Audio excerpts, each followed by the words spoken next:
Bom dia, eu sou Nathalie Nanini e começa agora mais uma edição do Bom Dia Baixada. Hoje é quinta-feira, 11 de janeiro e vamos juntos até às 9 horas da manhã. Nossos assuntos são mercado imobiliário e construção civil. Para tratar dos temas, o Bom Dia Baixada recebe Gustavo Zagato Fernandes, presidente da Associação dos Empresários da Construção Civil da Baixada Santista. Gustavo, seja muito bem-vindo ao nosso programa. Bom dia, Nathalie. Bom dia, Carlos. Tudo bom? Bom dia a todos os espectadores.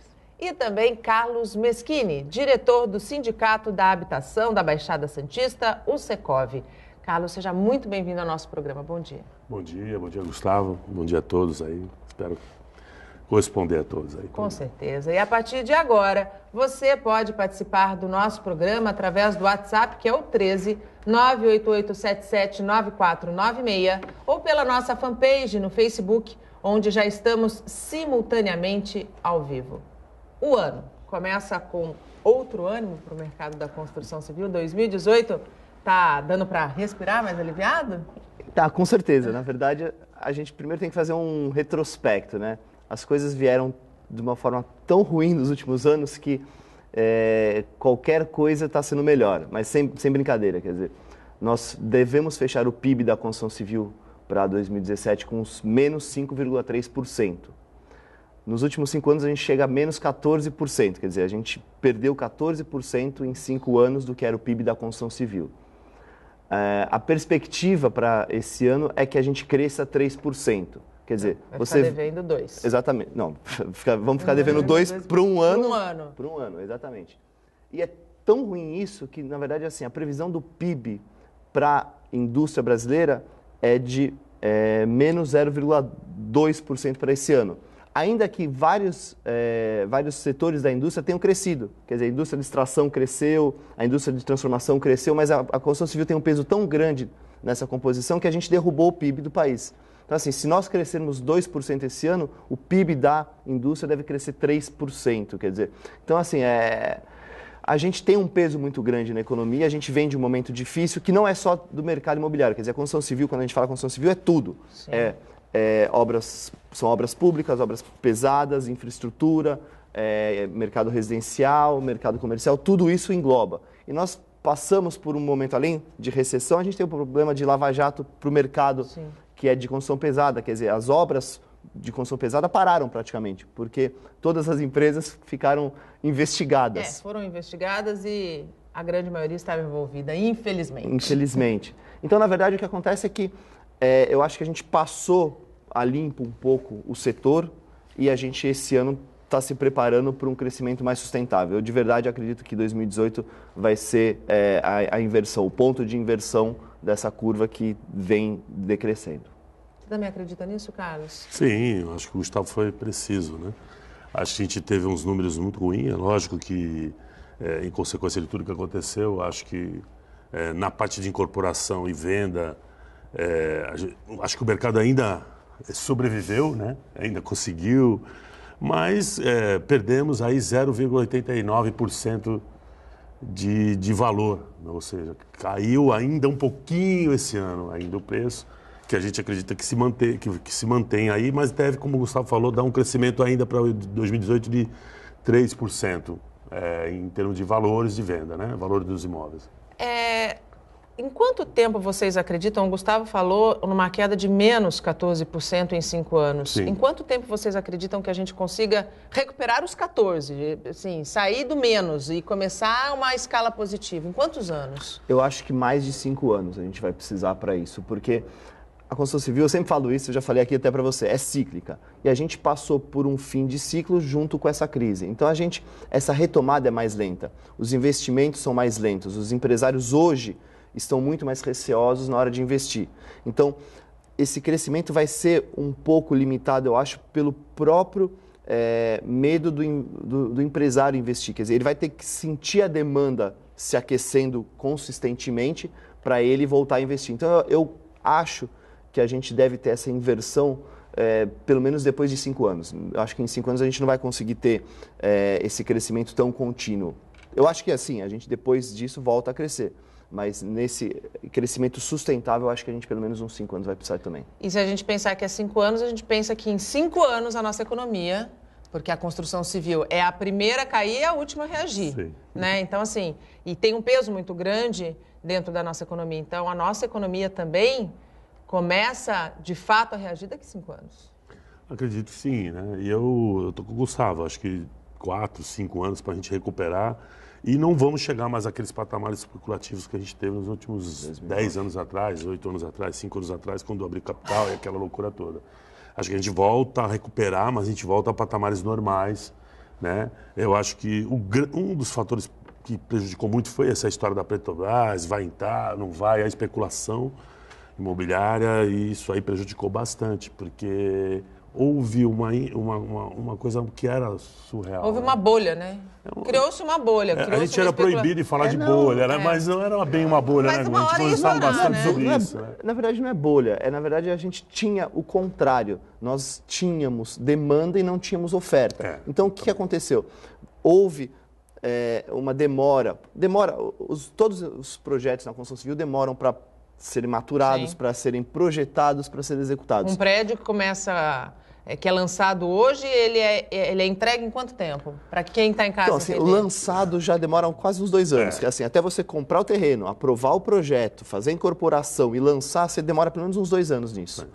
Uns 3 anos de obra para um prédio médio. São 5 anos da hora que você pensa em iniciar o projeto até você estar entregando. Então, como essa demanda também ela começa a surgir rapidamente, você não atende isso rapidamente. E é o que vai acontecer agora, que já está acontecendo. Quer dizer, a gente tem indícios já em Santos e nas outras cidades que você já tem essa demanda aumentando, o número de lançamentos já não acompanha isso e em breve você vai ter essa inversão, ou seja, essa desvalorizaçãozinha que o Carlos falou de menos 0,89 no último ano, ela é pouca. Menos 0,89, na verdade, nem é mais bem estabilidade do que desvalorização. Sim, porque dependendo do tipo da pesquisa, você não consegue pegar esses números tão consistentemente. Então, eu acredito que a gente já está no ponto em que os preços estão voltando a crescer. Sim. E o mais interessante é que, assim, apesar de tudo isso, o imóvel em Santos valorizou 20 e poucos % nos últimos 5 anos. Sim, sim. Né? Na Praia Grande chegou a valorizar 27% nos últimos 5 anos. Então, assim, isso mostra que, na verdade, os preços estavam achatados e eles estão agora se reajustando, porque com toda essa crise, os preços reduziram nada. Quer dizer, eles meio que se estabilizaram. Né? E a inflação foi baixa no período, então você não teve uma perda real. Essa perda nominal é quase a perda real. A inflação foi de 2,90 e poucos % né? 2,95 eu acho que fechou o IPCA. 2,95. Ô, Carlos, o metro quadrado em Santos ainda continua muito caro? Continua caro, enfim, caro para o patamar que a gente estabeleceu, né? Na verdade, como o Gustavo falou, ele se manteve nesses anos, ele se mantém, porque a gente falou 0,89 de Santos, né? Porque Praia Grande cresceu 3%. Sim. Ainda cresceu, Praia Grande ainda cresceu, porque ainda tinha a imagem para gordura de Aliás, preço, dizem que Praia Grande é a Nova Santos, né? No ditado popular, Praia Grande é a Nova Santos. A gente acredita que Praia Grande vai ter um crescimento conceituado, mas Santos tem uma elitização, então a gente vai ter uma busca de preço natural de Santos. A gente comparando, se você analisar Rio de Janeiro, São Paulo, as grandes capitais e as grandes cidades como Santos, que são muito verticalizadas, Santos ainda se manteve em patamares pequenos. Se você falar 7 mil metros quadrados, 7.500, que é o que a gente faz a média, não é alto perto do contexto do Brasil. Né? É lógico, se você focar lá com o interior de Minas, aí a gente tem, aí fica difícil. Mas como que se constrói numa cidade como Santos? O que é o custo de construção, o custo de terreno, o custo para a fundação, o custo para a obra. E isso reflete no final. Na qualidade também, que a gente vai buscando cada vez mais. Então, os preços se mantiveram. Lógico que ele é alto, porque a qualidade de vida em Santos também começou a ficar alta. Então, ele ainda é alto, mas engraçado. A gente vendia 1.000, 1.500 imóveis por ano em Santos, na alta, né? Hoje a gente deve vender 500 a 700 imóveis, que é bastante coisa ainda. É muita coisa. Para Santos. Sim. Só que o que houve? O fator distrato aconteceu muito nesse último ano. E esse distrato, quando você consome 700, volta a 300, né? Então ela ainda se manteve. Eu acredito, como o Gustavo falou, esse ano a gente já tem um patamar de crescimento de preço de 3% a 5%. Me diz uma coisa, por que Praia Grande está despontando tanto no mercado da Baixada Santista? Quais foram os fatores? Vários, né? Primeiro, o fator geográfico, né? Tem espaço, então você consegue agregar preço, você consegue comprar um terreno mais barato, você consegue fazer uma fundação mais barata, a obra fica mais barata e a qualidade também melhorou. Melhorou, logicamente, hoje se vê, esse final de ano não faltou água em Praia Grande, isso ajuda bastante, né? Nos últimos anos sempre faltava água, o trânsito, a segurança, os índices de segurança melhoraram. Foram feitas algumas obras de infraestrutura que melhoraram muito, né, a cidade. Várias obras de infraestrutura. Você não teve aquela fila gigante que tinha, você teve o viaduto da entrada da cidade, que melhorou consistentemente a cidade.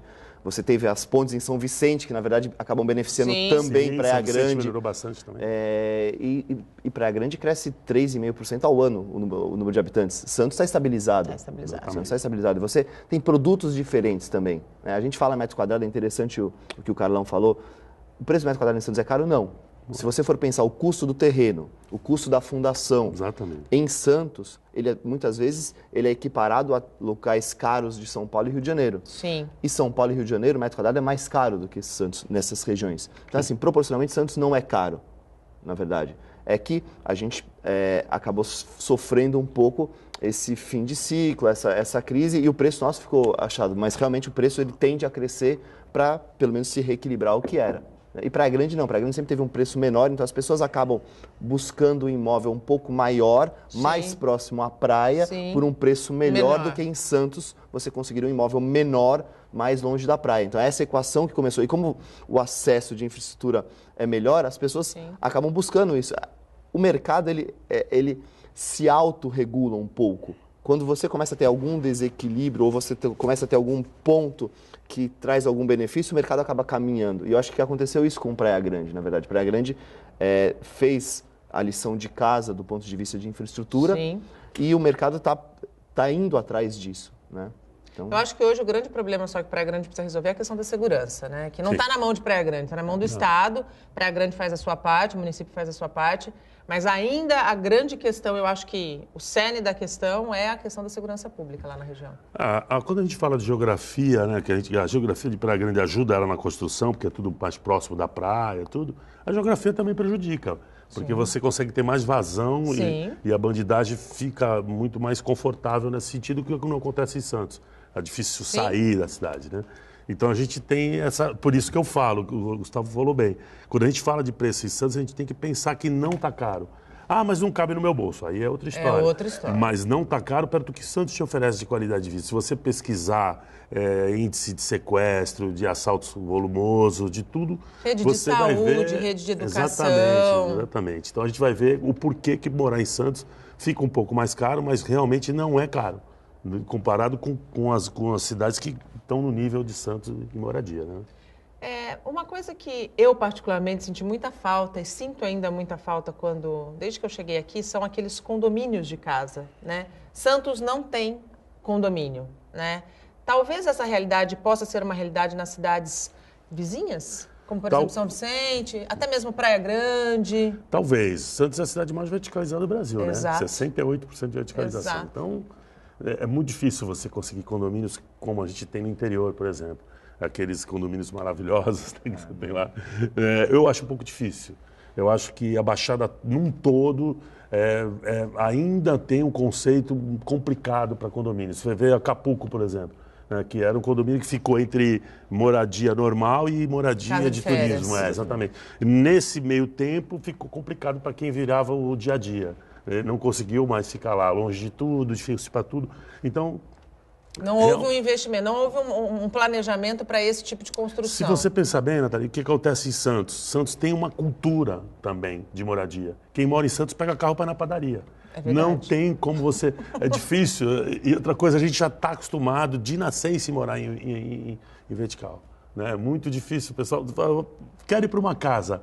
É complicado. É complicado. É elefante branco. O santista não gosta de morar em casa. Você não tem lotes grandes também, na verdade. Né? Você não tem, que nem no interior você compra lotes grandes para você conseguir fazer um loteamento e fazer um condomínio.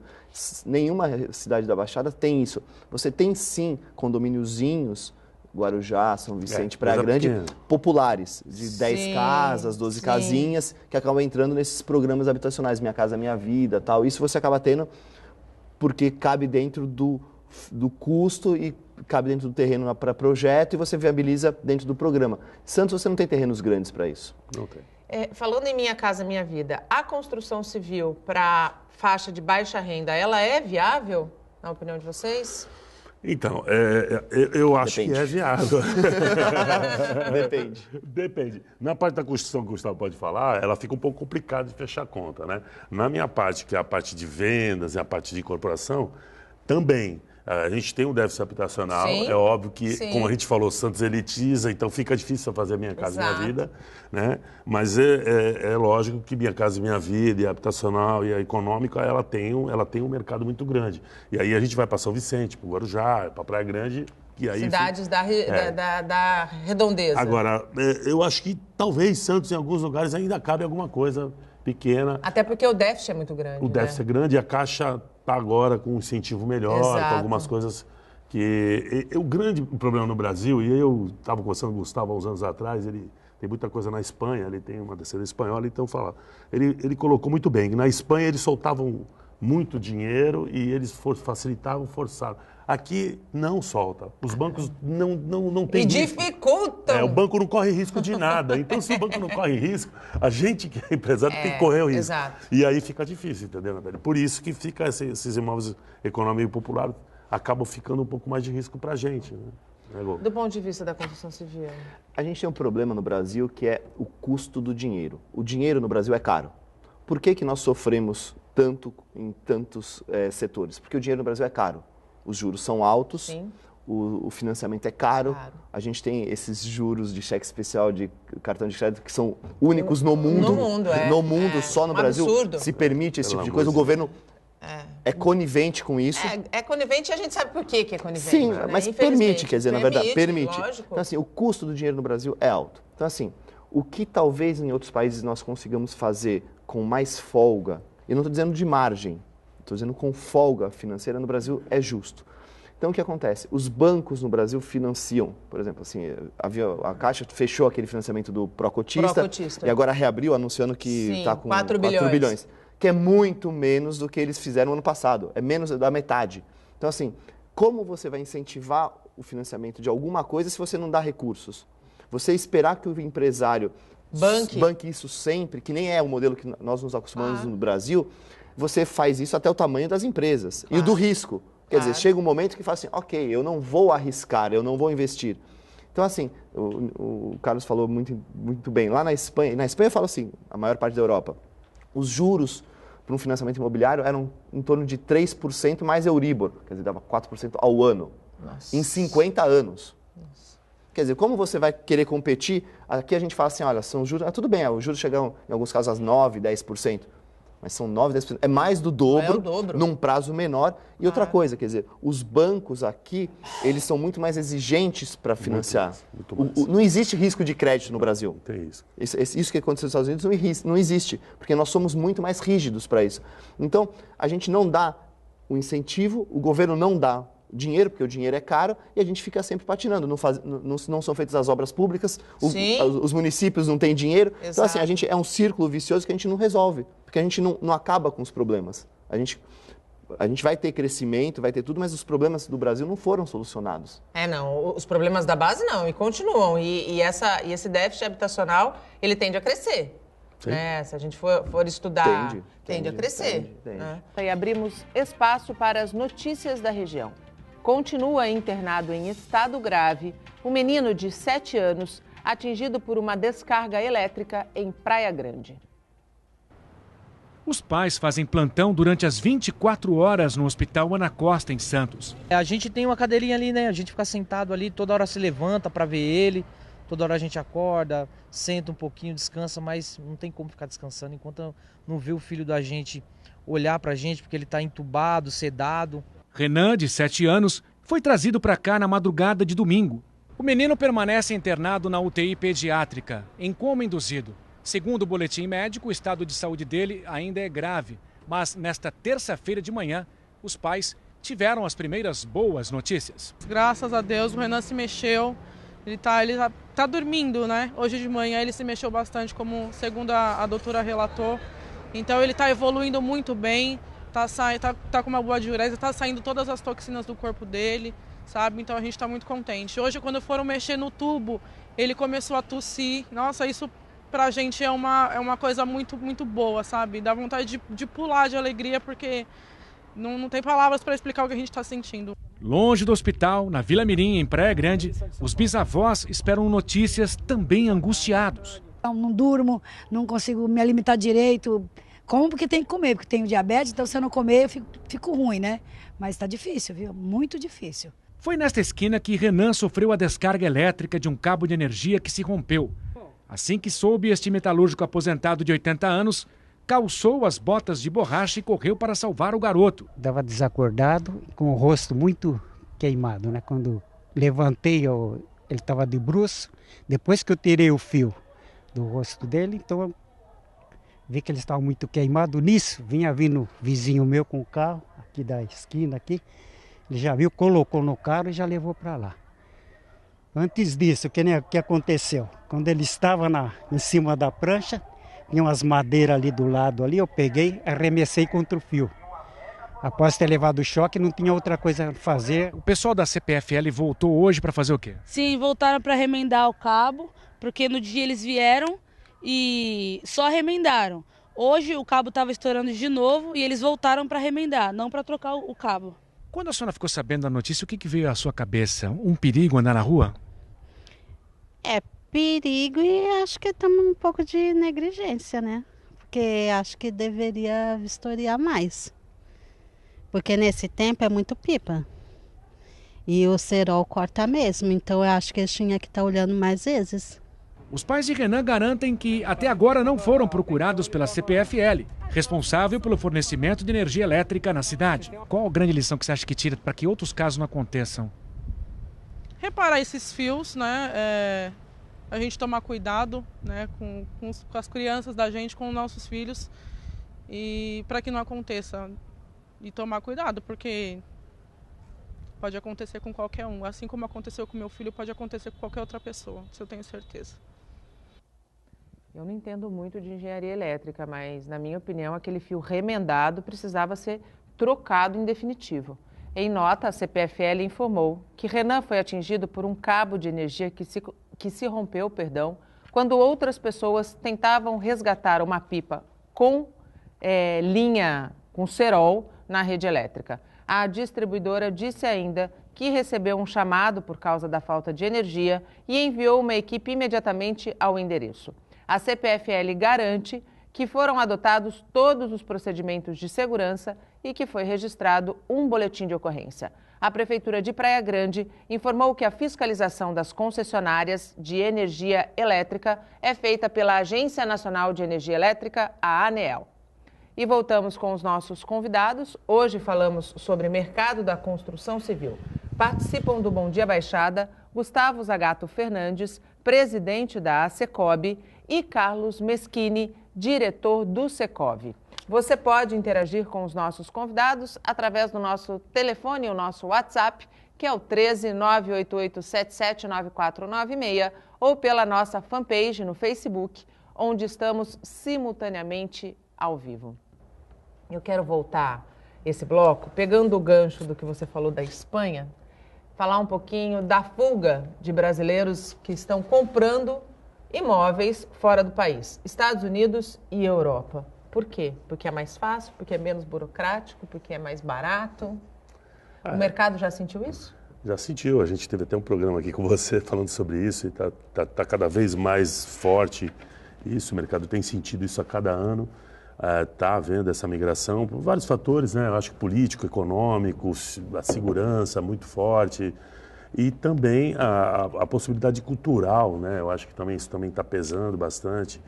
Enfim, a facilidade hoje em dia de investimentos lá fora, da abertura dessa possibilidade de você morar fora. Então, a gente está muito forte, principalmente a migração para Orlando, para Miami, para a região da Flórida. E para a Europa também. O pessoal está indo muito para Portugal, Espanha, para Portugal principalmente. Dá para equilibrar essa balança, você acredita? Eu acredito que sim, mas eu acho que ainda vai também levar um tempo, né? Esse tempo que a gente vai recuperar, esse tempo a gente vai perder bastante gente migrando para lá. E eu acho que isso aí é um fator não só da construção civil, é um fator, a construção civil, como você fala, que sofre mais, É né? a que sofre mais, Mas é muito político e econômico, sem dúvida. Então, as pessoas que têm condições de morar lá fora e fazer uma vida lá fora, vai. É menos burocrático. E investimento, né? então, mais muito fácil, maior né? também. Né? Então, na verdade, muitas pessoas também procuram compra do imóvel no exterior como Um investimento, com uma segurança numa moeda que não é o real. Na verdade, Sim, então, elas acabam outro tipo exatamente um outro tipo de investimento numa economia mais estável. É aquilo que a gente estava falando antes. As economias mais sólidas ou economias maiores, elas são mais estáveis. Você ganha menos, você tem margens menores, mas mais consistentes. No Brasil, nós temos margens maiores, você tem ganhos maiores, mas você tem essa instabilidade. Então, assim como os estrangeiros buscam o Brasil como esse investimento de risco, os brasileiros buscam o exterior como investimento não de risco. Não né? de risco. Então acaba tendo isso. Em termos de burocracia, a gente é super burocrático. Super. Nós temos essa cultura de não resolver as coisas, de postergar, de dificultar. De dificultar, se puder. Nós temos isso. E lá fora não, lá fora as regras são mais claras. Então, assim, não é fácil você comprar um apartamento nos Estados Unidos. Não. Você precisa ter um conhecimento jurídico para você fazer isso certo. Senão, se você fizer errado, você vai perder dinheiro e você vai sofrer muito, porque lá você não vai ter aquele, eu não sabia.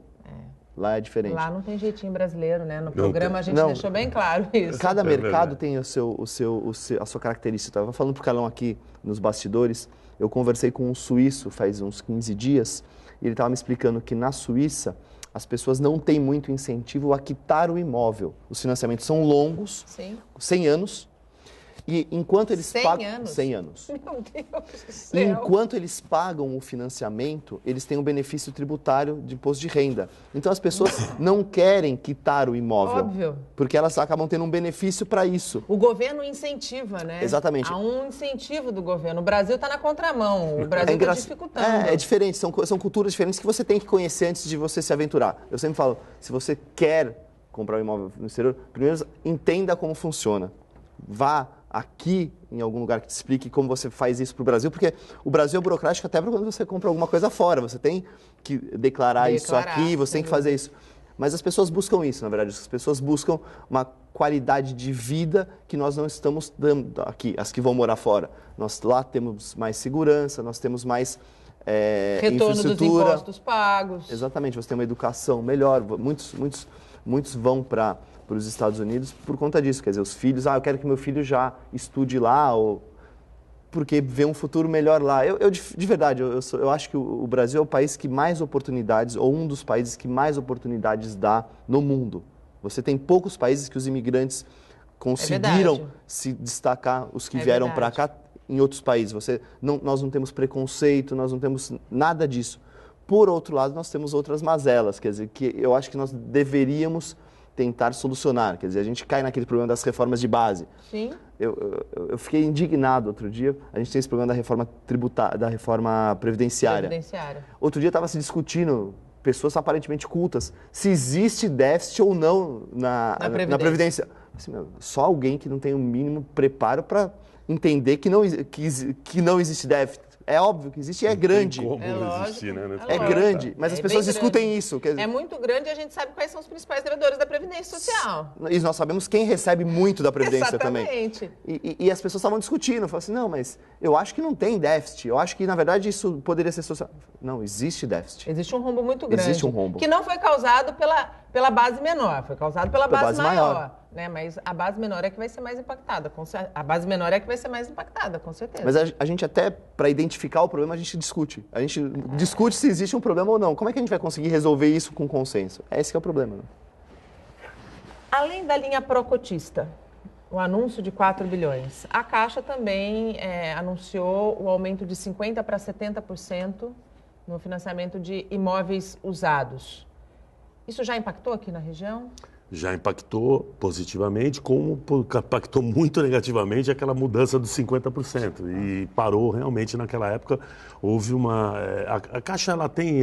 Mas ela tá muito vulnerável, né? Uma hora ela vem para 50%, outra hora ela vai para 70%. Isso traz uma insegurança jurídica muito grande. Não, jurídica e comercial também, econômica. Você imagina um cliente, a pessoa que está querendo mudar, comprar um imóvel, ela fica insegura. Ela fala, vou fazer o financiamento agora com 50%, não, vou esperar que vai vir 70%, ou de repente vai voltar para 80%, ou a taxa agora para 9%, de repente vai cair para 7%. A pessoa fica insegura, ela não vai para o mercado.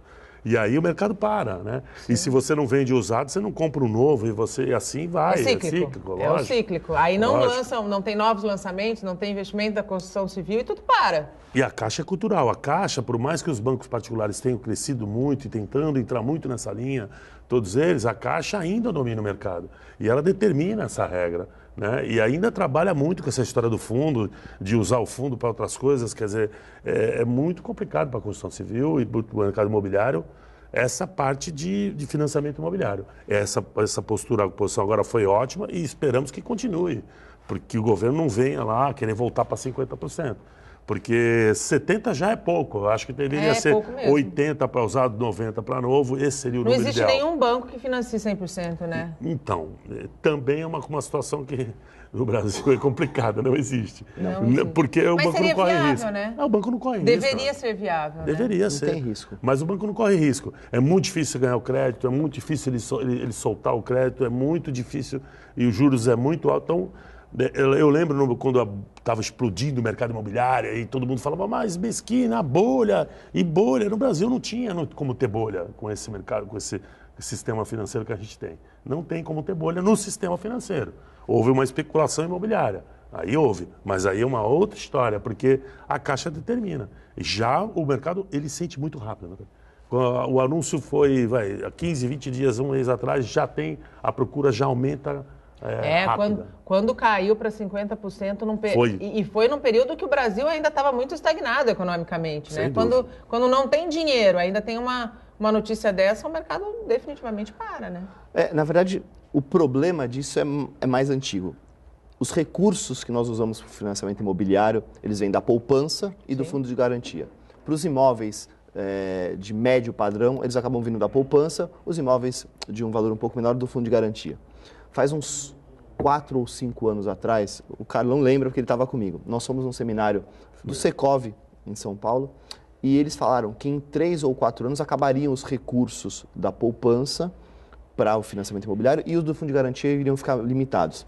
Então, a Caixa, quando reduz, é por quê? Porque os recursos acabam e você não tem mais como fazer isso. Então, ele fecha a torneira, fala assim, olha, porque nós estamos num ponto que, assim, o funding, ou seja, os recursos que nós precisamos para o financiamento imobiliário não podem mais vir só da poupança do fundo de garantia. Nós precisamos de outros fundings, de outros lugares. Nós precisamos amadurecer o nosso sistema, mais ou menos para o modelo americano, em que você consiga ter outros fundos aplicando nisso e que as empresas consigam captar dinheiro através, tem agora os CRIs, esses certificados de recebíveis, ou de outras ferramentas para você conseguir. Por quê? Porque a poupança e o fundo de garantia, eles não são sozinhos suficientes para atender. Nós temos um financiamento imobiliário no Brasil pífio. Sempre tivemos ele pífio. Se você for comparar com qualquer economia até parecida com o Brasil, é muito maior. Nós não temos porque você não tem um funding para isso. Então você fica refém. É o que o Carlão falou. A pessoa pensa em comprar um apartamento. Aí, muda, olha, você podia financiar 70, não, agora é só 50. É só 50. Os juros eram 9, não, agora já são 10. E a sua renda...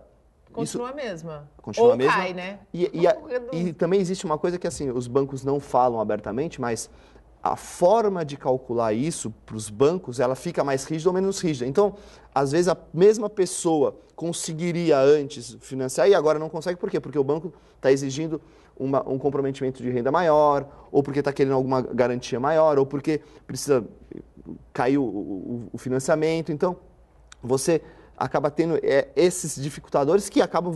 Quem sofre somos nós. É lógico, é o Carlão que tem que vender o imóvel pronto, nós que temos que vender os lançamentos e ficamos refém disso. E o cliente, muitas vezes, também é refém disso Sim. do lado do banco, né? Então, essa parte, o que a gente precisava era um pouco de estabilidade. Eu brinco sempre assim, o que eu mais queria no Brasil era um pouco de estabilidade.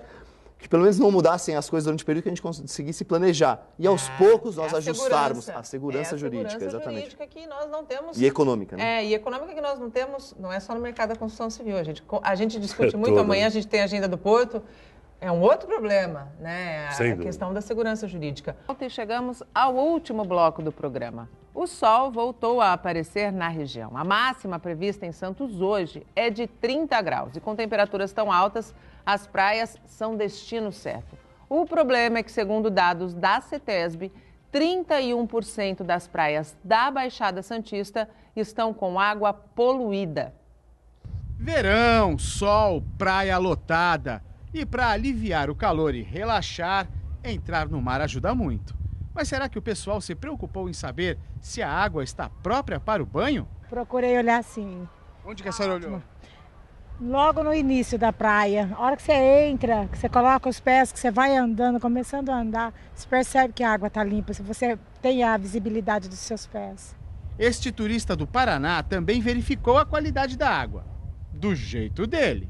Conversei com o pessoal da beira da praia ali, os guardas, o pessoal, eles falaram, entrei, olhei, vi que a água está muito boa. E esse jeitinho de verificar a qualidade da água, funciona? Em Cubatão fica o laboratório da CETESB. Aqui são feitas as análises da água das praias de Santos. É um processo científico realizado por biólogos e equipamentos apropriados. A amostra vem para o laboratório e a partir daí as biólogas elas homogeneizam essa amostra, retiram uma alíquota de 100 ml e esses 100 ml são filtrados através de uma membrana filtrante de porosidade inferior ao tamanho das bactérias. É muito fininho o poro, né? Muito fininho, é de 0,45 micrômetros. Está sendo separada a água da bactéria e essa bactéria ela é adicionada, digamos assim, ao alimento para que ela se prolifere ali. Agora a gente está indo para um outro laboratório para a segunda fase do processo de análise da água das nossas praias. Luciano, o que acontece aqui nessa sala? Bom, nessa etapa é a etapa de incubação. Então, a placa de Petri, ela vem com a membrana para permanecer por um período de 24 horas em temperatura controlada dentro da incubadora. Fica dentro dessa incubadora aqui? Isso. Tem alguma aí dentro que a gente possa mostrar? Temos sim. Essa aí já está esperando para ver se as bactérias se desenvolvem, é isso? Isso, está em desenvolvimento. O processo, ele encontra-se em andamento nesse instante. E depois dessas 24 horas, o que acontece? A bióloga retira, que é o que ela já está fazendo aqui, e realiza a leitura, tá? Essa leitura, ela ocorre através de contagem do número de colônias que se formou dentro da placa. E já dá para a gente saber quantas colônias tem aí? Já dá para ter algum resultado disso? Bom, o resultado, ela finalizando a contagem, vai ter um determinado número de unidades formadoras de colônia por 100 ml, só que a classificação ela depende de 5 leituras consecutivas, tá? A partir do momento que você tem 2 ou mais leituras acima de 100, que é a permitida pela legislação CONAMA 274, você tem a classificação como imprópria. De volta à praia, as amostras são coletadas toda semana em pontos diferentes do mar. E depois de todo aquele processo que a gente viu lá no laboratório, sai o resultado que é divulgado na internet. Mas tem também as famosas bandeirinhas, que ficam aí indicando a qualidade da água da praia. Aqui na Aparecida, por exemplo, olha só, bandeira vermelha, hein? O mar está impróprio para o banho. E todas aqui em Santos estão com bandeirinha vermelha. Além da Aparecida, como eu disse, todas as praias, reforçando, estão impróprias para o banho. A situação é a mesma em Mongaguá. No site cetesb.sp.gov.br, você confere a lista completa das praias da região. E voltamos com os nossos convidados. Participam do Bom Dia Baixada Gustavo Zagato Fernandes, presidente da ASECOB, e Carlos Meschini, diretor do Secov. Você pode interagir com os nossos convidados através do WhatsApp, que é o 13 988779496, ou pela nossa fanpage no Facebook, onde estamos simultaneamente ao vivo. Vamos falar um pouquinho de locação? Qual que é o cenário para a Baixada Santista em 2018? O cenário é bom. A locação é uma coisa que tem sido muito positiva. Os imóveis têm, como ficou um estoque grande, muita gente começou a botar o imóvel para alocar. E a gente está tendo opções de imóveis para locação muito boas. Os preços têm sido muito bons. Inclusive, houve uma deflaçãozinha no preço esse ano. Só Santos, né, que parece que teve um aumentozinho de 2%. Santos teve um aumentozinho porque é aquilo que a gente vai falando, como ele busca mais qualidade de vida, então tem o pessoal que tem uma renda um pouco maior vem buscando. Muita gente, por incrível que pareça, tem vendido imóvel, botado para aplicar e locado, para buscar um resultado no futuro nos lançamentos. A locação, ela está se mantendo, a gente tem uma pesquisa para o Secov que deve sair agora, e ela deve se manter ainda em patamares esse ano de bons negócios. Dá para negociar preço ainda? É um bom momento para negociar preço? Quem está vencendo contratos se mantém no valor, o reajuste praticamente está sendo quase nada, então quem tem um bom inquilino mantém, segura ele. Mantém esse bom inquilino, né? Porque a gente sabe qual é o prejuízo de um imóvel vazio, né? Vazio. Né? Vazio. E tem muitos, né? A impressão que eu tenho, eu passo pelas ruas, tem um monte de placa de aluga-se. Pela pesquisa, aí em Santos a gente tem 3 mil imóveis em estoque. Se a gente falar de 3 mil imóveis em estoque, a gente está aí, 10% está vindo para o mercado para locação, 10, 20% por ano aí. Então, a gente vai ter bastante gente alugando imóvel esse ano ainda, porque é melhor do que deixar fechado, né? Do ponto de vista tanto da locação quanto da construção, qual é o perfil? Primeiro, de quem busca comprar um imóvel, qual é o perfil? Ainda é jovem e recém-casado? E locação? 1 e 2 dormitórios? Tem mudado um pouco também, né, Carlão? Alternou bastante. A gente por ser uma cidade litorânea de praia, a gente acaba tendo esse público que ele é mais sazonal. E nós temos ferramentas novas, né? Quer dizer, esses de locação. Nós temos esses Airbnb, essas coisas que você não tem ainda indicadores de quanto isso preencheu do mercado, mas você ouve todo mundo falando, né? Que fala assim, eu fui para Santos competindo com a rede hoteleira, né? Quer dizer, nós estávamos falando no bastidores que a rede hoteleira em Santos melhorou bastante. Muito. E você tem essas ferramentas que fazem com que essa locação também seja um pouco mais procurada e você consegue equilibrar melhor essa sazonalidade com essas ferramentas. Você ainda tem, sim, Santos, em termos de qualidade de vida, é uma das melhores cidades do país, isso a gente sabe faz tempo. E você tem tanto as pessoas que buscam Santos como fim da linha, aquelas pessoas que querem se aposentar em Santos, isso é uma coisa que você ouve muito por aí, quanto aquelas pessoas que querem mais qualidade de vida. Hoje também você tem muita condição daqueles trabalhos de home office que você consegue trabalhar em casa e você pode escolher aonde morar. Então muitas pessoas optam por morar em Santos, que é uma cidade que tem várias qualidades, tem tudo. E está perto de São Paulo, né? Exatamente. E está perto de São Paulo. Então você tem também esse perfil de pessoas que optam por isso, por morar numa cidade com qualidade de vida e alugando o apartamento. Quer dizer, você tem, em Santos, você teve um crescimento, eu acredito que você teve um crescimento em Santos da locação motivada por esses fatores. A crise fez com que as pessoas também procurassem destinos mais baratos destinos locais. Né? Eu acho que tudo isso fez com que Santos tivesse um crescimento na locação que foi contrário do que houve no resto do país. Santos cresceu 2 e pouco e no resto do país teve uma deflaçãozinha, teve um decréscimo de menos 0,87, sei lá. Mas eu acho que esses fatores ajudaram esse mercado de locação. Foram esses mesmo? Sim, eu acho que esses foram eu acho que o que acontece também com locação é que ambas as partes ficaram um pouco mais seguras, né?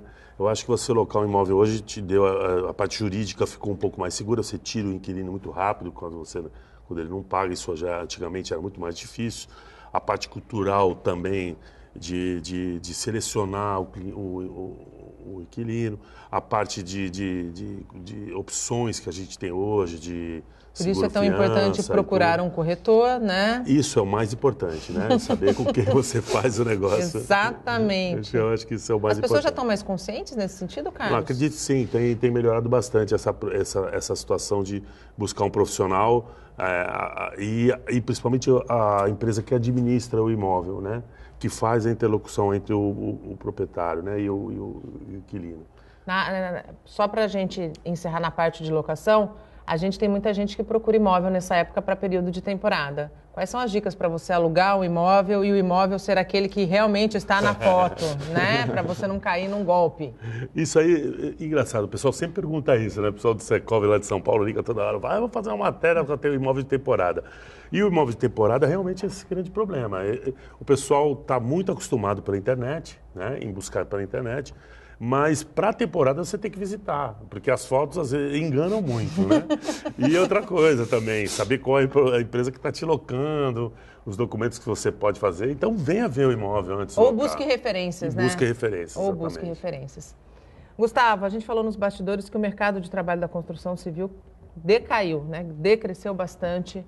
Você acredita que esse decréscimo se equilibre nos próximos anos?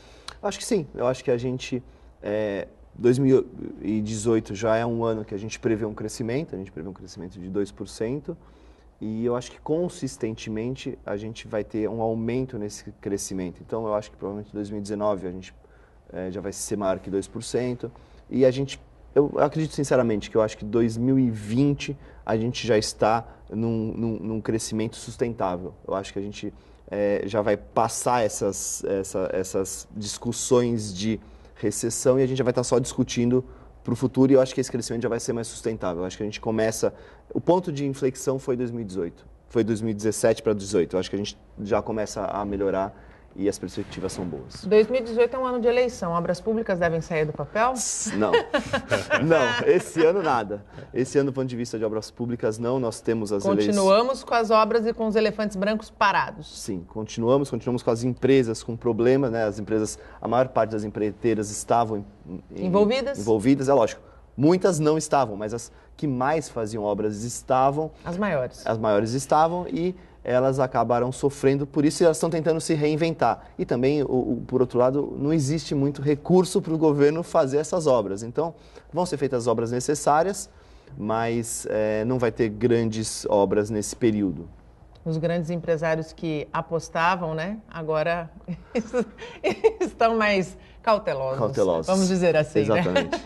Gustavo, muito obrigado pela tua participação mais uma vez aqui conosco. Um excelente 2018. Obrigado, Nathalie, para você também. Carlos também, um 2018 de muito sucesso e que nós consigamos pelo menos um pouquinho dessas coisas que a gente briga tanto. Quer dizer, que nós consigamos reformas, que nós consigamos estabilidade, que a classe política, ela pense um pouco mais na coletividade, né? Quer dizer, deixe de pensar no próprio umbigo e pense mais nos outros. Eu acho que as próximas eleições já vão ser um termômetro de como vão ser os próximos anos do país. Sem dúvida nenhuma. Carlos, muito obrigado pelas tuas informações, pela tua disponibilidade. Um excelente 2018 no mercado imobiliário. Obrigado, Nathalie. Obrigado, Gustavo. A gente espera bastante desse ano aí. É um ano de Copa do Mundo, um ano de eleição, mas também é um ano de bons negócios, né? Acho que o mercado imobiliário deve reagir. E eu sempre falo isso, esse mais um ano de bons negócios. Acho que a pessoa que tem condição de comprar, ela deve comprar. Ela está com a grande opção de fazer negócios esse ano, que talvez ela não vai conseguir fazer daqui a 2, 3 anos. Então, acho que 2018 é um ano de negócio, é um ano bom para isso. Amém, assim seja. Obrigado. O Bom Dia Baixada fica por aqui. Você pode ficar bem informado sobre tudo o que acontece na região e no mundo acessando o Santa Portal.